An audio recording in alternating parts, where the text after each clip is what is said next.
Muchísimas gracias, doctora Catalina Botero. A continuación, la importancia de la justicia transicional para la democracia, por el doctor Rodolfo Arango Rivadeneira, magistrado de la Jurisdicción Especial para la Paz. Bienvenido, doctor.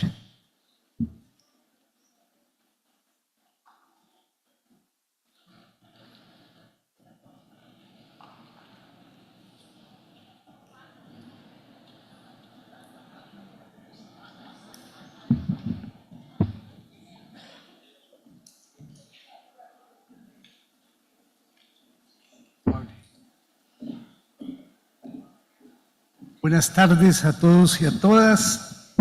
Es un gran placer estar aquí entre ustedes. Como mis antecesores, debo agradecer a todos los organizadores, a la Universidad del Atlántico, al Tribunal del Atlántico, el Tribunal Administrativo, a la Confederación de Jueces y Magistrados del Caribe colombiano en lo contencioso administrativo, y en especial a Jean-Paul Vázquez por esa amable invitación. Voy a referirme muy cortamente, yo creo que ya están cansados a esta hora del día, a la realidad política de Colombia, en particular el proceso de paz en su componente judicial, la llamada justicia transicional que se idea en el acuerdo de paz firmado en La Habana en el 2016 entre el gobierno colombiano en representación del Estado colombiano y la guerrilla más antigua de Latinoamérica, las FARC-EP, Ejército del Pueblo, después de 60 años de conflicto armado, con 220.000 muertes violentas, más de 120.000 personas desaparecidas, más de 6 millones de personas desplazadas, también más o menos, algunos hablan de 8 millones de personas desplazadas, 6 millones de hectáreas de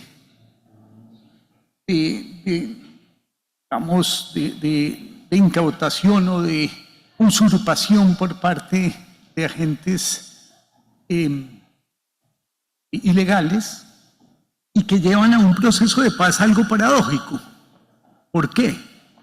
Porque lo que se instituyó en Cuba, en La Habana, durante 4 años de negociaciones, fue una mini constituyente sin haberla declarado como constituyente, ¿no? En algún sentido tenía la pretensión de reformar la Constitución colombiana sin que esa participación en La Habana fuera amplia y representativa de toda la sociedad. Y se pensaba que a partir de una refrendación de eso decidido por parte del pueblo, se iba a validar esa legitimidad, con tan mala suerte que los tormentas, las malas situación atmosférica, sobre todo en la costa caribe colombiana, que es muy liberal, llevó a que la votación no fuera la esperada y se perdiera el plebiscito que acabó dándole la razón al no en los acuerdos de paz. Entonces fíjense que hay algo de suerte o de mala suerte para el proceso de paz en Colombia con respecto a la decisión que se adopta del modelo de justicia transicional a adoptar para hacer el tránsito de una sociedad en conflicto, en guerra, a una sociedad democrática y en paz. ¿Y por qué planteo con algo de dramatismo esa situación? Y es que acabamos dependiendo de la situación atmosférica, que de hecho la están viviendo ustedes en la costa, es bastante extrema, ¿no? Y cómo eso afectó el destino del país, ¿no? Y algo tiene que ver García Márquez en todo esto. Esto parece un realismo mágico, pero que a la postre quiero dejarles un mensaje esperanzador, y es que yo creo que se hicieron pasos gigantescos en materia de construcción de civilidad y de conciliación de una paz real y efectiva en Colombia, a pesar de que todavía tengamos que trasegar un par de décadas más para ver concretizados esos esfuerzos. Y lo digo ¿por qué? Porque es que las FARC en el 90, cuando se estaba llamando la constituyente del 91 y se pidió a las FARC que ingresaran también, exigieron el 50% de la asamblea.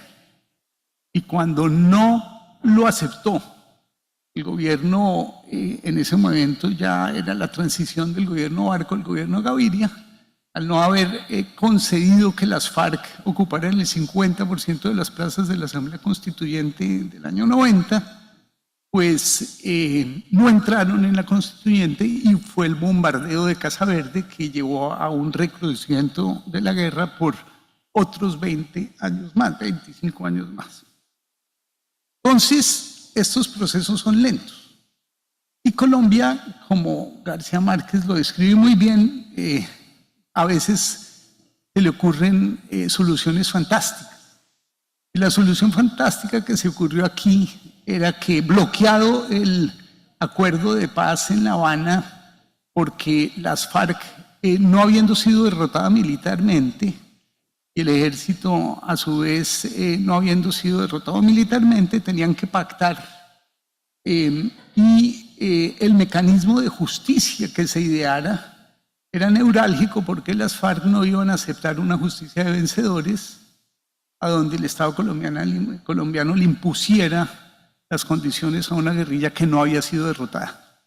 Y en ese sentido, lo único que salvó el proceso después de un bloqueo de como 2 años en el punto de justicia fue la aparición de las víctimas en La Habana, y el movimiento de víctimas logra que las partes se muevan y acepten diseñar un mecanismo que propusieron unos juristas importantes. Juan Carlos Henao ya lamentablemente nos abandonó, fue uno de ellos, Manuel José Cepeda, y jurista norteamericano, y a su vez con la contraparte de las FARC. Y es básicamente una idea muy sencilla, y en eso radica la justicia transicional.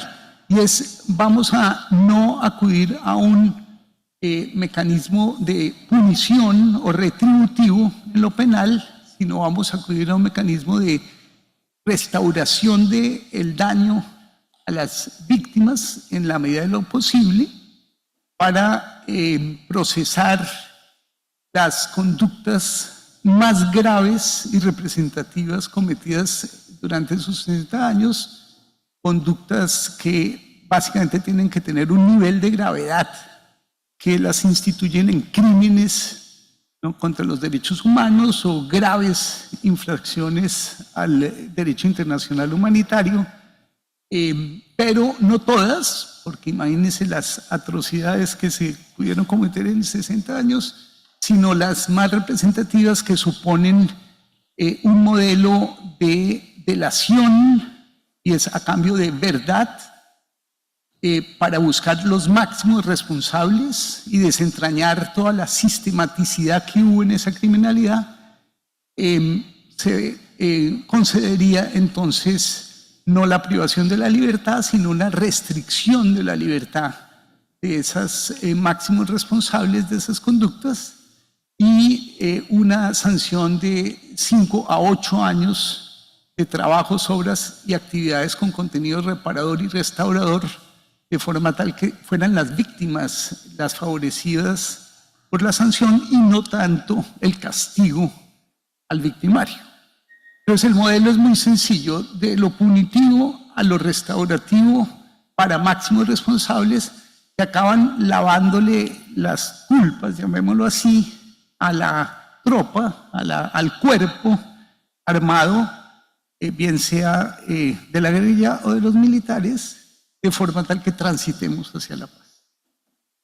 Entonces la pregunta es, ese modelo así puesto en abstracto, independientemente de todos los, digamos, procedimientos ya específicos que son ciertamente complejos y que dan lugar a la Jurisdicción Especial para la Paz, es lo que considero de interés en este foro para preguntarse, bueno, ¿y eso en qué contribuye a la profundización de la democracia, en particular de la democracia en Colombia, pero también en general al modelo de democracia constitucional que ha experienciado el mundo después de la Segunda Guerra Mundial, porque de alguna manera le recuerda uno este ejercicio de La Habana y de la justicia transicional a lo que era la promesa de la criminología crítica en los años 70, ¿no? Y es que cuando surgió todo un planteamiento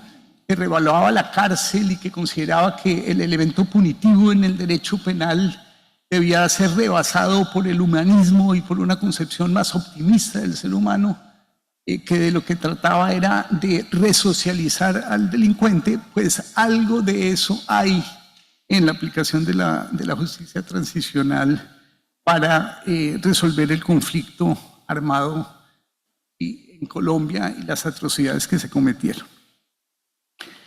En últimas, la práctica que se viene ejerciendo en el tribunal es que con la alta participación de las víctimas en los procesos, en los macroprocesos que se han abierto, y el contacto directo acompañado de apoyo psicosocial, de expertos, sociólogos, antropólogos, psicólogos, lleva a que la interacción entre víctima y victimario sea muy grande, hasta el punto que se han instituido corporaciones conjuntas de ambas, del afectado y quien afectó, para trabajar por derechos humanos de forma coordinada hacia el futuro. Y eso es una experiencia que se viene dando y que puede ser una muestra de reconciliación en la práctica. Pero como les digo, es un proceso lento y que estaba planeado para una sociedad posconflicto.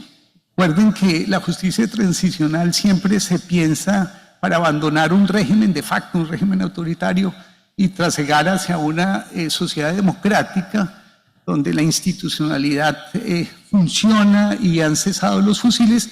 En Colombia, lamentablemente, no solo lo atmosférico atentó contra ello, sino el hecho de que persiste la violencia de muy diversas formas, y en ese sentido eso le ha quitado protagonismo a lo que fue esa paz sellada con bombos y platillos en La Habana, y que después fue celebrada en Cartagena con invitación de muchos jefes de Estado y con grandes esperanzas de transformación en Colombia hacia la paz. Entonces, el escenario de persistencia de la violencia armada en Colombia ha opacado ese intento, esa puesta en obra de un mecanismo bastante ambicioso de cambio de paradigma jurídico-penal de lo punitivo a lo restaurativo, en aras de dar con los máximos responsables, garantizar la no repetición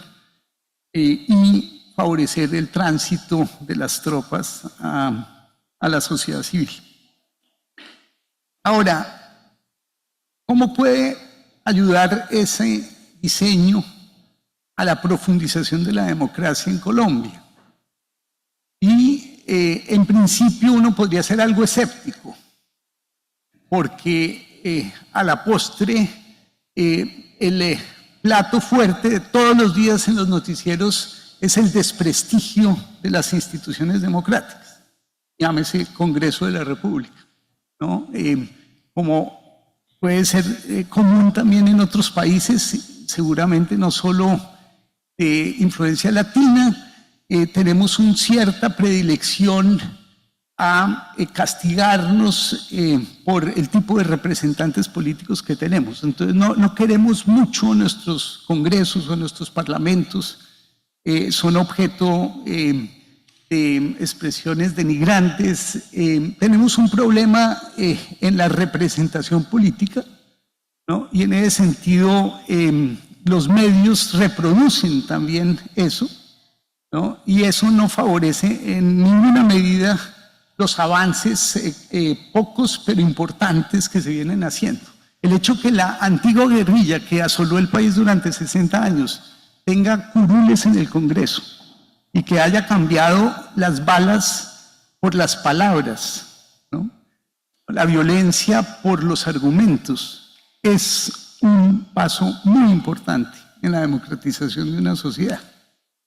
Y lo importante es cuando uno ve ya en foros públicos, y esa es la virtud de la burguesía. De hecho, Kant en sus escritos sobre paz perpetua así lo, digamos, deja en claro, y es la virtud de la hipocresía, ¿no? Que significa jurar respetar una constitución, y es que uno puede a la postre no compartir nada de ella, decir esto es una constitución burguesa, ¿no? Rendida al capitalismo, etcétera, etcétera, pero finalmente le toca externamente comportarse como si la respetara, y eso tiene un valor educativo, ¿no? Y a largo plazo puede hacer cesar las iras, ¿no? Los radicalismos políticos, y aceptar, como Kelsen muy bien lo dice, de una manera más tolerante y resignada, de que si uno quiere cambiar las condiciones, pues tiene que hacerlo por los mismos procedimientos, ¿no? Y instaurar una constitución de otra estirpe ideológica, pero claramente respetando los procedimientos en su expedición. Entonces, eso creo yo se está aprendiendo. Se está aprendiendo con tan buen éxito que las otras guerrillas no ven cómo montarse en el proceso, pero tienen su amor propio, ¿no? Es comprensible. Ninguna guerrilla se va a querer presentar hacia el futuro como el hermanito menor de las FARC, ¿no? Querrá sus condiciones propias, ¿cierto? Y muy particulares. Y eso lleva a, de alguna manera, incertidumbres, miedos, limitaciones, incluso llevan a manifestaciones que ya no se negociará con un gobierno que por primera vez en Colombia tiene como presidente un exguerrillero y que prefiere, por ejemplo, me refiero al ELN, al Ejército Nacional de Liberación, negociar con el próximo gobierno. Y yo digo, todo eso es fruto, fundamentalmente, como lo dice el senador Iván Cepeda, de los frutos de la paz, ¿no? Después de 8 años de firmado el acuerdo, ya empieza a penetrar en la epidermis del país el hecho de que la principal guerrilla del país está jugando con las armas de la democracia. Y eso lleva a un punto importante en la justicia transicional, y es el papel del Movimiento Nacional de Víctimas, que no solo salva el proceso en La Habana en un momento crítico, sino que hoy en día ha tenido una enorme generosidad, una enorme resiliencia en la participación en procesos muy duros judiciales, en donde se rememora todo el dolor que han sufrido y que muestra cómo su apertura y su amor por el país les lleva a conceder que esas personas que fueron los actores inmediatos de su dolor y de su devastación puedan ser perdonados por ellas, gracias a la contribución a la verdad que hacen esas personas. Ese es un proceso admirable, ¿no? Que creo que el país les debe agradecer a las víctimas, y que más a fondo supone algo bien importante, y es que lo que se restaura y se debe restaurar en la práctica no es la situación que venían gozando las víctimas antes de la transgresión, antes de la vulneración de sus derechos, sino en lo posible la agencia que tienen esas víctimas como sujetos políticos hacia el futuro. Y es que deben poder abandonar la situación de minusvalía en la que las ha colocado la violencia que han sufrido y convertirse en verdaderos agentes políticos, como en efecto ha sucedido. Piensen en las madres de la plaza de Soacha, y en contraste con las madres de la plaza de Mayo, ¿no? Y cómo el empoderamiento como sujetos políticos permite, digamos, una recomposición de ese escenario político de la mayor importancia. Y paso al tercer punto. Yo sé que este proceso es solo un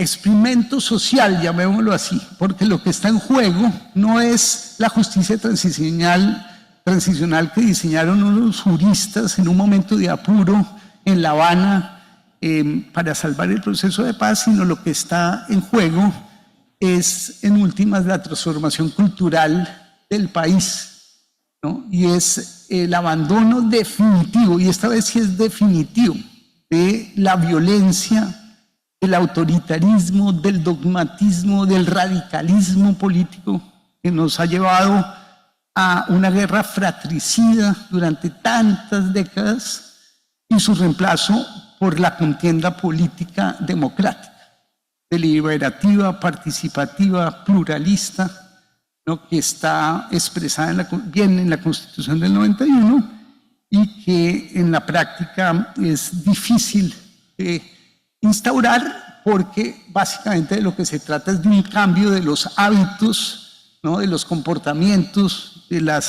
los usos y costumbres, y eso es un proceso, como les digo, muy lento, pero que creo que con lo iniciado en La Habana y con la persistencia de esta justicia transicional, que lo único que hace es operativizar esas ideas, tal vez en un par de décadas hayamos logrado definitivamente pasar ese Rubicón y establecer una democracia viva, actuante, polémica, pero pacífica en Colombia. Muchas gracias.